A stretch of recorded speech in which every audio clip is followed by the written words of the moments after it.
வணக்கம். தினத்தரணி செய்திகள்.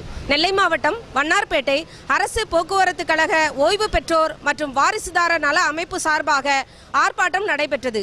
இது குறித்து அரசு போக்குவரத்து கழக தலைவர் மனோகரன் நம்மிடம் கூறியதாவது: அரசு போக்குவரத்து ஓய்வு பெற்ற தொழிலாளர்கள் 2010ஆம் ஆண்டிலிருந்து ஓய்வு கால பணபலன்கள் எதுவும் வழங்கப்படலை. இதுவே ஒரு கோடிக்கணக்கான அளவில் பணங்கள் முடங்கி போய் கிடக்கு. அதே மாதிரி 1ஆம் தேதி பென்ஷன் வழங்கப்படும், 1ஆம் தேதி பென்ஷன் வழங்கப்படுவதில்லை. இப்போது சமீபத்தில் நடந்த வேலை நிறுத்தத்தில் எல்லா பணபலன்களும் உடனடியாக தந்து விடுவோம், 1000 கோடி ஒதுக்கியிருக்கு, 2000 கோடி ஒதுக்கியிருக்குன்னு சொன்னாங்க. ஆனால் ஒரு குறிப்பிட்ட பகுதி தொழிலாளிக்கு கிராஜுவிட்டி மட்டும்தான் கிடச்சிருக்கே தவிர மற்ற பணபலன்கள் கிடைக்கல. அதே மாதிரி கம்யூட்டேஷன் 15 வருஷம்தான் பிடிக்கணும், ஆனால் இவங்க பிடிச்சிக்கிட்டே இருக்காங்க.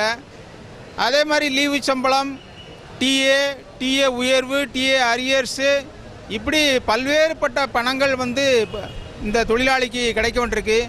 அதே மாதிரி மருத்துவ காப்பீடு உள்ளிட்ட பல்வேறு கோரிக்கைகளை வலியுறுத்தி ஒரு கவன ஈர்ப்பு ஆர்ப்பாட்டம் என்ற அடிப்படையில் தான் இந்த போராட்டம் என்பது நடைபெறுகிறது.